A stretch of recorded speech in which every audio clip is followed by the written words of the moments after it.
Olá, sejam bem-vindos. Estamos de volta no canal Palavra aqui da Vida ao Homem. E hoje nós estamos com a lição de número 8, lição da Escola Bíblica Dominical. As causas da desunião devem ser eliminadas, né? Então nós temos aí uma lição bem interessante para estudarmos agora. E o textuário dela diz assim: ó quão bom e quão suave é que os irmãos vivam em união. Salmo 133, verso 1. Verdade prática diz: a união é uma força indispensável para a igreja. É um testemunho diante do mundo e um estímulo para o crescimento da obra de Deus. Nossa leitura está no livro de Neemias, capítulo 5, verso 1 e verso de 6 a 12. Foi, porém, grande o clamor do povo e de suas mulheres contra os judeus, seus irmãos. Ouvindo eu, pois, o seu clamor e essas palavras, muito me enfadei. E considerei comigo mesmo no meu coração. Depois pelejei com os nobres e com os magistrados e disse-lhes: usura tomais cada um de seu irmão e ajuntai contra eles grande ajuntamento. E disse-lhes: nós resgatamos os judeus, nossos irmãos que foram vendidos às gentes, segundo nossas posses, e vós outra vez venderíeis vossos irmãos, ou vender-se-iam a nós? Então se calaram e não acharam que responder. Disse mais: não é bom que o que fazeis, porventura, não devieis andar no temor do nosso Deus por causa do opróbrio dos gentios, os nossos inimigos? Também eu, meus irmãos e meus moços, a juro, lhe temos dado dinheiro e trigo. Deixemos este ganho. Restituí-lhes hoje, vos peço, as suas terras, as suas vinhas, os seus olivais e as suas casas, como também o 100º do dinheiro, do trigo, do mosto e do azeite, que vós exigi deles. Então disseram-lhe: restituiremos-lhes e nada procuraremos deles. Faremos assim como dizeis. Então chamei o sacerdote e os fiz jurar que fariam conforme estas palavras. Muito bem.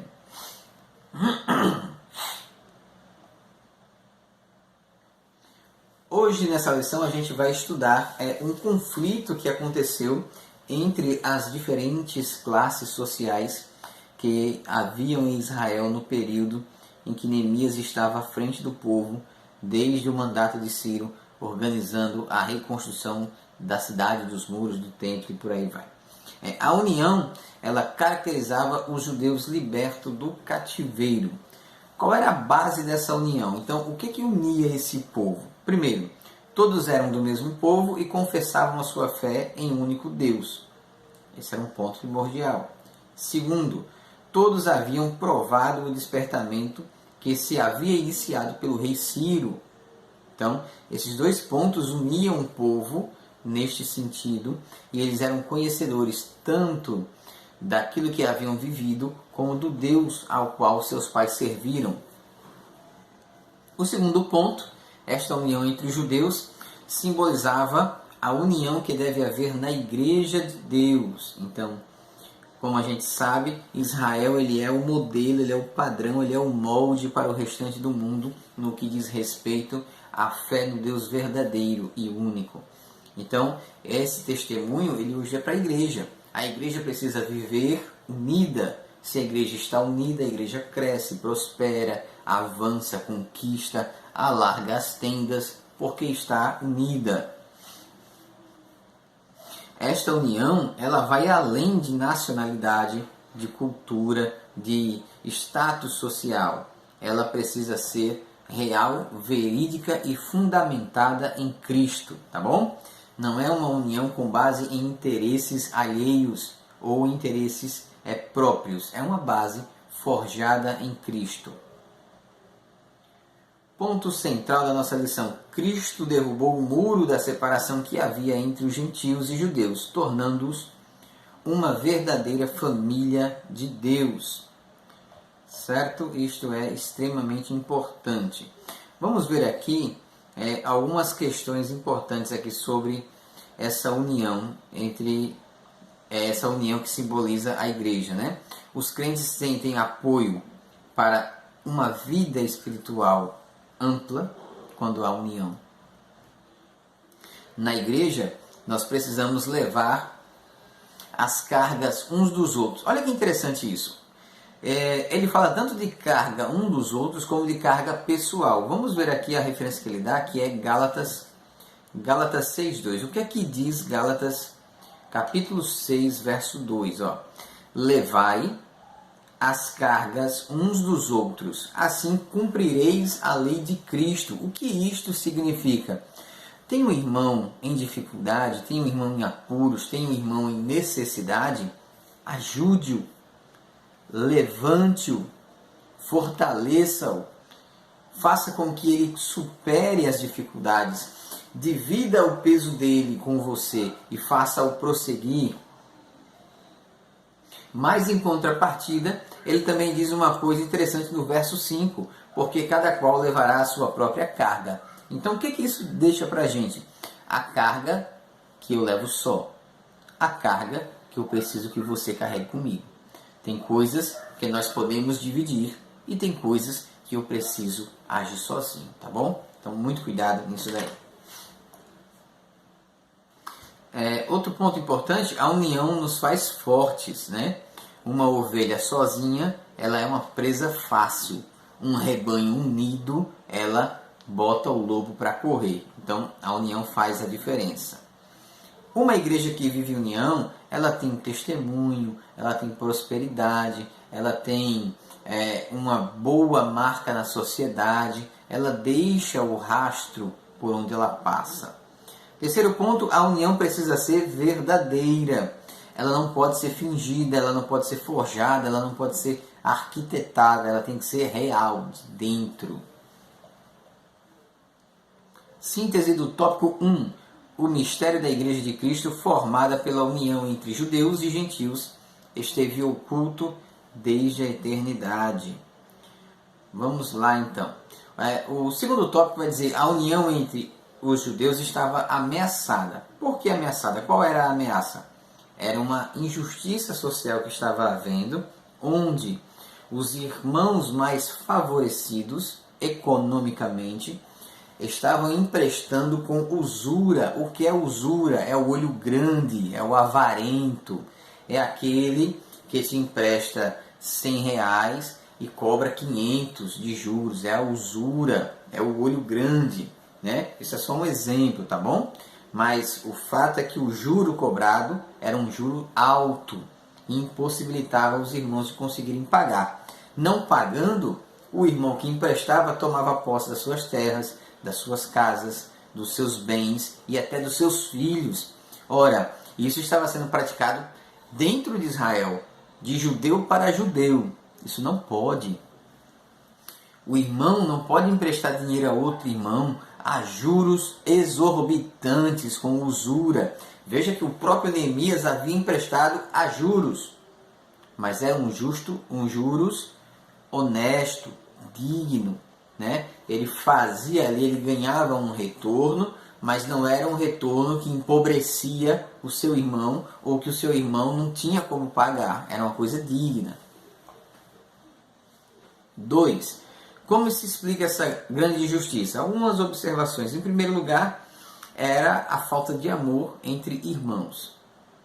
Em segundo lugar, era a atitude dos ricos, era uma expressão de dureza contra os irmãos, né? Então nós vemos ali um descaso do que era mais favorecido para o que era menos favorecido.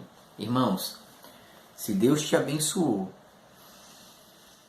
se você tem condições, se não vai lhe fazer falta e você pode, abençoe uma vida, abençoe uma família, abençoe um homem de Deus, abençoe uma mulher de Deus, ajude alguém que não é tão bem favorecido, ajude alguém que não pode fazer sozinho, que não consegue andar sozinho. Com certeza Deus ele o abençoará. Se lembre, se você tem sobra, lembre-se que com certeza tem alguém que tem falta.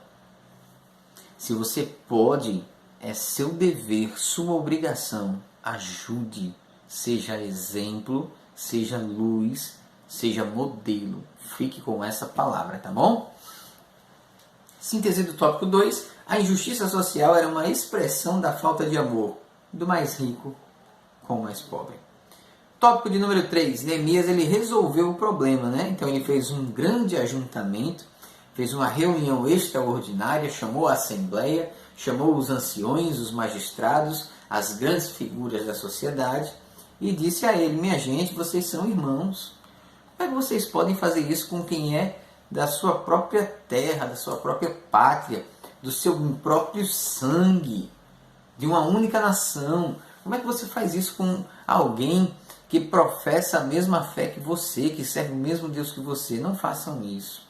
Então ele faz um confronto ali e resolve essa situação. E ele fez a proposta para resolver. Qual foi a proposta? Deixemos este ganho, restituí-lhe hoje. Neemias 5, 10 e 11. Né? E o próprio Neemias ele entra na proposta. Por quê? Porque ele mesmo havia emprestado a juro. Note, porém, que não foi o juro com usura. Foi apenas um juros, né? Para que ele tivesse algum retorno significativo em relação ao grande problema que havia de economia naquele momento. Mas eram juros que o camarada conseguia pagar. Hoje as pessoas cobram juros que são exorbitantes, fora da realidade. 3. A proposta de Neemias foi aceita, foi acatada. Então, veja o papel da liderança. A liderança precisa liderar. A liderança precisa resolver. Liderança precisa conciliar. Líder não é um cara numa cadeira. Líder é um cara que está em ação. É um homem de Deus que está em ação diante dos liderados. Então, ele tem que se movimentar. Ele tem que interceder, ele tem que conciliar, ele tem que reconciliar, ele tem que apaziguar as partes e solucionar. Você é líder, você é homem de Deus, você está ali para resolver, filho. Então cai dentro do campo de batalha, ora a Deus, vê o que tem que fazer e resolve. Síntese 3.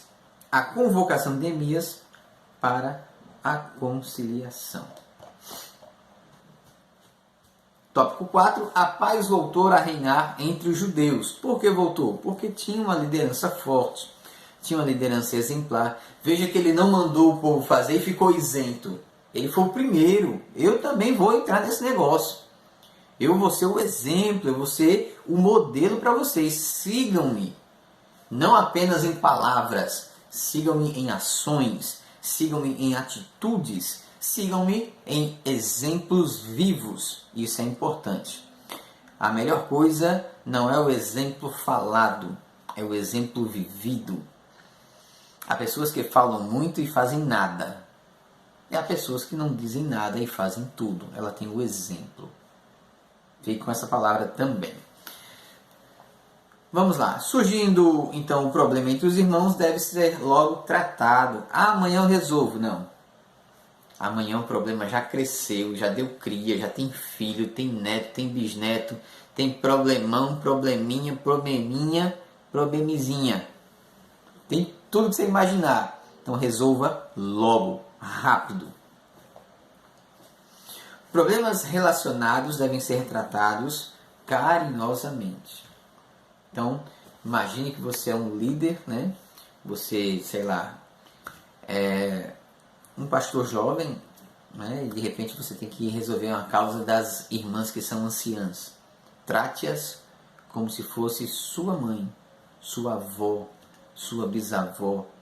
Trate-as com respeito, exerça a sua liderança, mas dentro do respeito, dentro daquilo que é digno de um líder. Isso é uma coisa importante que deve ser observada. Então, trate com carinho, trate com amor, trate com cuidado. Seja apaziguador e apacentador. E também pacificador. Síntese do tópico 4. A paz foi mantida porque Neemias enfrentou os problemas com humildade, imparcialidade, sabedoria de Deus. Seja imparcial. Não puxe sardinha para ninguém. Meu amigo. O meu melhor diácono, meu melhor presbítero, meu melhor auxiliar, meu melhor cooperador, me dá carona. Não! Seja imparcial. O certo é certo e tem que ser seguido. Dica aí, hein? Hoje eu estou dando muitas dicas para vocês. Síntese 5. A paz foi mantida porque Neemias ele fez aí a coisa certa. Então isso é extremamente importante. Você é líder, você está na frente, faça o certo. Não dê um mau exemplo, não seja um mau exemplo, não fale uma coisa e faça outra. Seja aquilo que Deus te chamou, te convidou para que você assim fosse. Deus te abençoe. Não é inscrito? Se inscreve aí, ajuda o canal. É rápido, é fácil, é de graça. Manda essa palavra, manda esse vídeo, propaga a palavra de Deus e vamos juntos fazer uma boa obra em nome de Jesus. Forte abraço.